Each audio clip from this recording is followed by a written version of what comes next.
After evaluating the game Saturday, looking at the film, game was a very physical game, very hard-fought game. They played very well, have a good football team, give them all the credit. It was a game in which we didn't capitalize on opportunities which we had in the game, and could have done it in all three phases. Didn't make the plays in which we needed to, and again, we have to put our guys, make sure we're getting them in the right position. We got to coach them, make sure they understand everything, and then we got to relax and don't try over press and just make plays. I mean, we could have had some interceptions early in the game that could really change things. Had a fumble in the red zone and gave up a drive. I mean, those type of things. They were big momentum swings and had a great opportunity to come back right before the half. Miss a block. Don't have a chance for a touchdown, not have a chance for a field goal. Then come out and have a great drive. And drop one. Down there could have been a touchdown, but listen, them guys they're playing hard, working hard. Just have to don't relax and make the plays when we have the chances. And then we have a blocked field goal. I mean, it goes on, and we had opportunities in all three phases to make plays and do the things we need to do. And we have to get better. We have to keep making them, put our guys in position, reinforce that things are doing well, make sure we're giving them the confidence to do the things they have to do, and let them play. And at the end of the day, it's what it gets down to, and you got to do it. So got a great opportunity this weekend now. Got to put it behind us, that game, get ready for #1 team in the country, Alabama. And they're an outstanding team. Of course, Nick's a tremendous coach. He got great players, coached well, playing well, doing everything there, and got to go on the road and play again. So, and like I say, you got to move on. You can't let one become two and let that progress. But we got to work this week and make the adjustments and make the corrections and get better. Questions? Our fourth row on the left, Andy. Hey, Andy. Why has it been so hard offensively for them to relax? Do they look comfortable in practice and it doesn't show in games? Or I don't think they're not relaxed. Just got to relax. Sometimes you want to try. When you're young and you got young guys in critical positions, that sometimes they just want to try too hard. I don't know. I mean, we talk to them every day, give them confidence. They do it in practice every day, and just got to relax and play. Front right, Travis, and then Brent.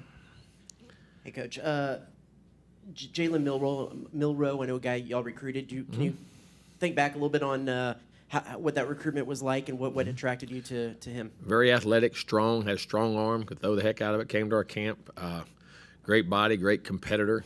I mean, did a heck of a job in camp. He was a guy we were recruiting at the time, and I'm trying to think how many years has he been there? This is class 21. It may have been Stowers in that group, and then they were all in camp. They were all in camp together. Yeah, and I was trying to just remember what year it was, but I know he was here. He's an outstanding athlete, and I believe Stowers had committed to us, I think, first. I think to that, and then he went to Alabama, I believe. But there's an outstanding player, athletic, strong, throw it a mile. I mean, hit what he throws at, very accurate that way, and then tremendous athlete. You feel like he was a guy that we were recruiting him? Oh, yeah, we were recruiting him. We were definitely recruiting. Stay on the right, Brent, and then to the left side. Any update on Max Johnson? No, we'll go day to day. Just, banged his hand. We'll evaluate him as he goes day to day. And then obviously Haynes would be the guy. Yeah, right now we'll get Haynes and Connor ready to play if there's something there. But if not, we'll have to wait and see if Max can. That's day to day. So we'll have to judge. He'll get as much reps as he can too. So in May, you sit up there and you urged reporters to check into Coach Saban's background, to Nick Saban's background, and say, what was the intent of that, and do you feel like it and that's over with. He and we're in great shape. We're great things, and we moved on. You had said at that point it was over. We've moved on. Yeah.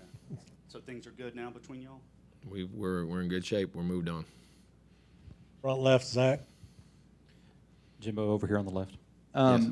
When it comes particularly to offense, and it very well might piggyback off of what Andy asked, you talk about execution a lot. And your teams, obviously, in the past have been able to execute on offense. Why has it been so difficult for this particular team? Each person's different. Each group's different. Each personnel thing's different. And sometimes it's not always the same guy all the time. Guys take a turn.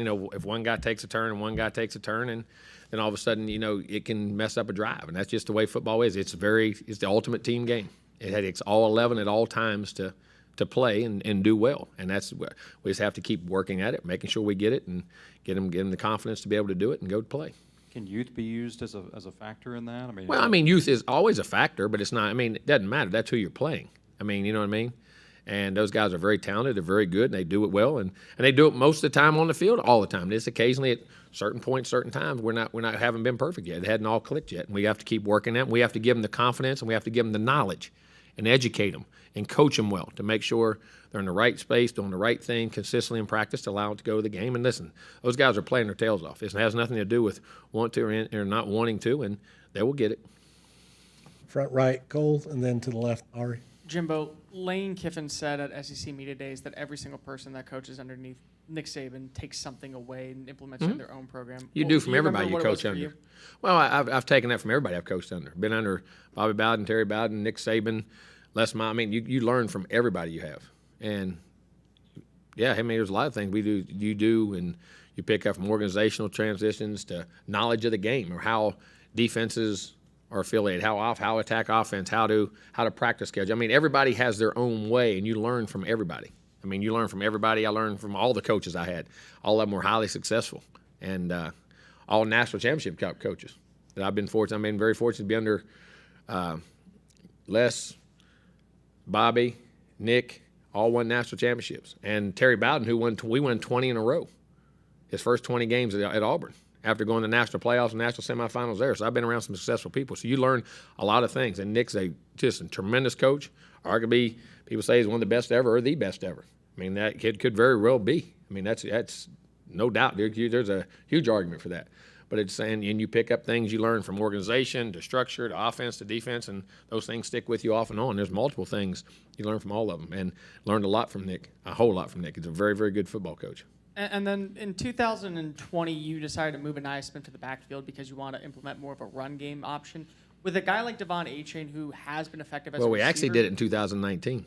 At the end of 2019, and then for the start of 2020, you want to put him in the backfield. But for a guy like Devon Achane, just for a security blanket with him with his hands, would you maybe consider giving him a little bit more reps in the slot just as a receiving option? Oh, we put him out there. We do at times, and also how your young backs go and where you can put him and move him around. He has the ability to do that, and he'll be able to do that. Yes.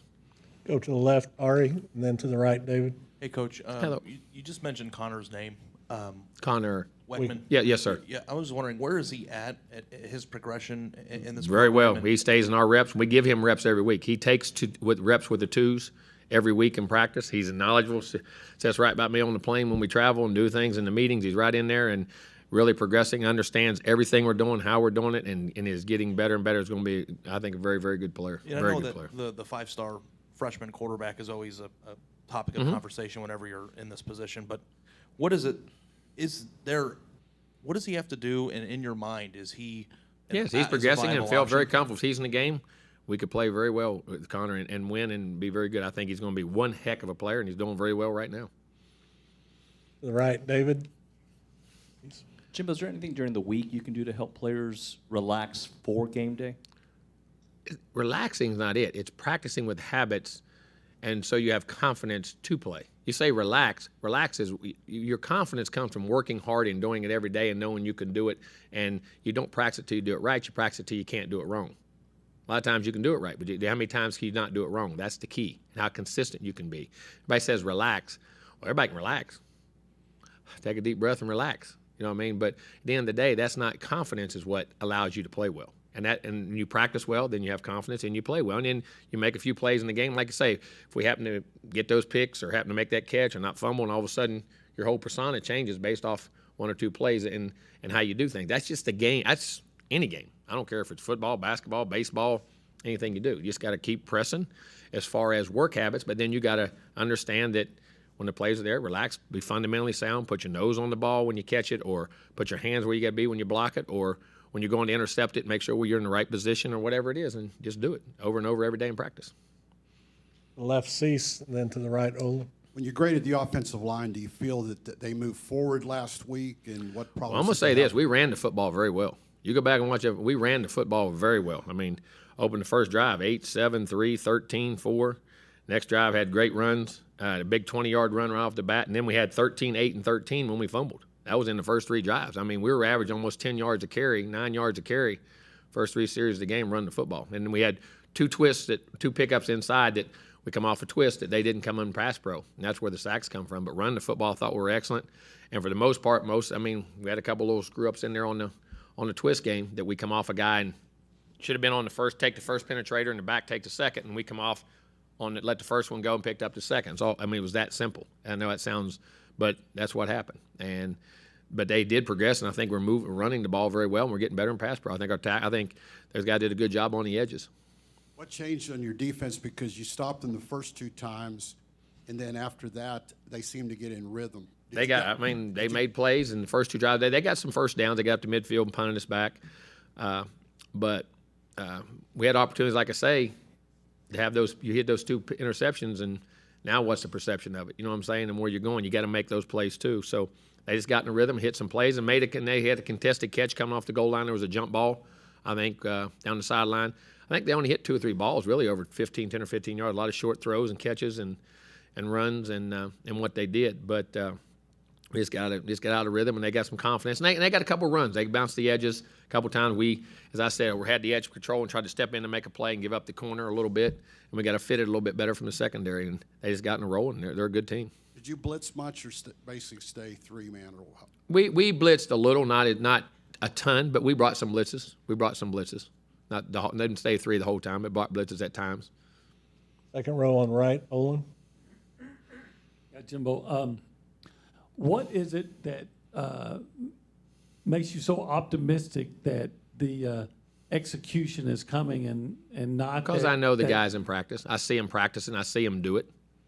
I see them just got to eventually just got to take it to the field. Been in the business long enough to watch have young players and had teams that done this before, and you just got to keep coaching them. And because I know the ability is there, their want to is there, their habits, their work habits, all the things. They're tremendous kids, and we have to do a good job of coaching and put it there. And I just, from my time being in here, and knowledge of doing it and done it for many years, and I believe in our players 100%. And well, do you still believe 100% in DJ and his defensive scheme? You sure do. Yes, sir.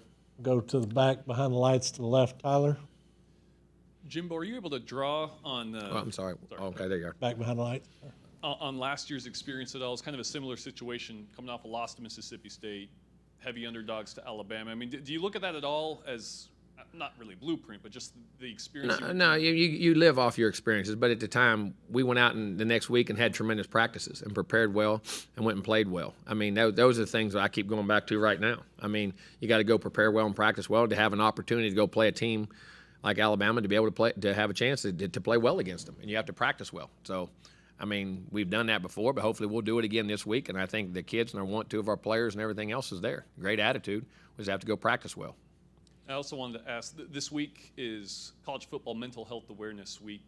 Just kind of in your words, and we talk about the physical preparation, but just the importance of that. Let me tell you something. In today's time, that is the biggest issue in college sports, bar none.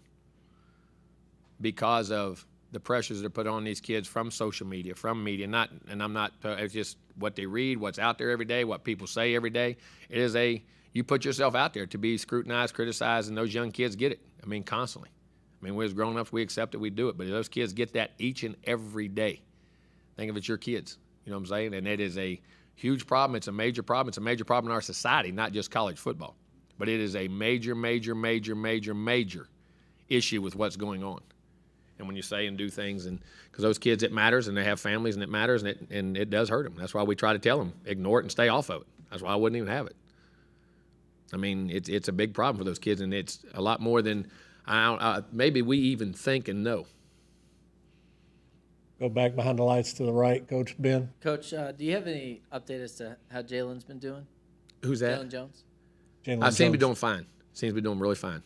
Do you have any? Is he still day to day? Yeah, he'll be day to day. And then how much did him going out of the game play into y'all maybe dropping more back? Well, I'm gonna say this. I mean, it doesn't help when you lose one of your best players or the tremendous corner you have. I mean, it doesn't help in that. But again, that's football, and that happens, and you have plans for that, and you have contingencies, and you have other players you have to play, and they're good players. I mean, that's just part of the game. Sometimes those injuries help you, and sometimes they don't. Left, Rob. Howdy, Coach. Howdy. So after watching the film, how did you think Haynes played, and what did you see on the field goal block as well? I guess nothing. I guess it got blocked. I mean, I guess it was a great jump. I don't know. We'll wait and see what we get back. We can't, we'll wait and see what we get back from the league and what goes on there. And Haynes came in and led us straight down to a drive, made a great drive. Next drive was leading us again, and I thought, just unflourishing, the ball went off a guy's hand. I mean, he wasn't trying to miss it, but I thought it was a pretty good throw.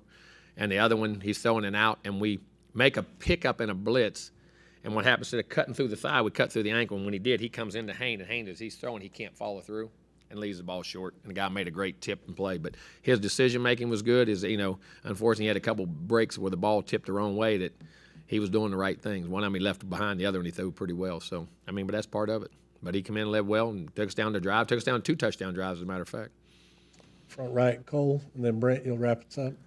Jimbo, it feels like with today's generation, keeping them off social media is a bigger challenge than. No, you're not going to, because that's where they're making NIL money. They're making things. That's all part of your world today. So with that in mind, with a game such as this, especially with the implications of last year, and then because of how this has been hyped up with the rivalry and everything that goes on, how do you get them prepared to at least understand that what they're reading on social media isn't going to dictate the outcome of the game? Well, because you say that every week. We deal with that every week.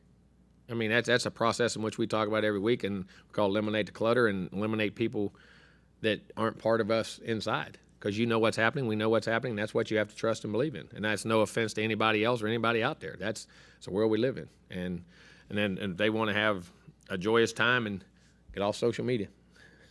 But you're not going to. That's just the world where they live in and the way they have today, and it's unfortunate, really. And then if there was any indication of what Max couldn't go, is there an opportunity for maybe Connor to even compete for the starting job on Saturday? They'll compete every day. The best player will play. Connor can play. We can put him in right now. He would be very comfortable. Yes, he'll have a great week of practice, hopefully, and play and be ready to play. He prepares every week just like that. We'll go Brent, and then Travis, you'll wrap us up. I think if I recall, Haynes made his debut, or at least against Alabama, at Alabama a couple of years 2 ago. years ago. Mm-hmm. And in terms of his evaluation, have you seen him handle the past few weeks? Been excellent. Stepped right in the other day against Mississippi State. He stepped right in the middle of a drive and took us down. And him and Max work hand in hand every day. They sit together, go over plays, go over concepts, talk about ideas. Very active in the meetings, very open in the meetings, helping Max. Hey, I see this. Coming off to the field, he's a tremendous human being. Handled the situation as well as any human can ever be expected to, and actually was a benefit and a help to Max on the information and things that are going on. You said Max day to day. Do you anticipate Haynes starting Saturday night? I don't know. We'll go day to day. Go to your left there. Travis, you wrap us up. What do you want me to do? Call Nick and tell him? Guys, come on, man. Go ahead, Travis. Yeah, Coach. With their 2 quarterbacks, I assume y'all are scheming for either one to go, Bryce or Jalen. Well, you said we were, so I was just. Are you? Yeah, I guess we are. Yeah, we'll look at what both does and play. Yes. And how does that? I thought you said we were. I was waiting for the question. My bad. And then how does that differ between the 2 guys? Well, you got to study more. I've watched their games, and I'll study more of that as a breakdown, and I'll ask our defensive staff if they're doing anything different. When you really evaluate the game, they're breaking it down in detail, and I'll ask them, where they're going, and I'll reevaluate that later in the week as we're doing some other things. But he took them down to 14-0 when he was in the game. They went to 28, and then they ended up breaking the runs, and he still, they had a run down there to get it down there, and then went to 28, and then it got back 28-23, and he broke that long run. It was 3rd and 15, and then he broke a 60-some-yard run down to like the 3 or 4. And then they got in, and then they broke 2 other runs. So he played probably from the middle of the second quarter. That be right? I'm gauging. I think about the middle of the second quarter on. So he done very well. He did it on the road and against a tough opponent. All right, Coach. Thanks for your time. Thank you.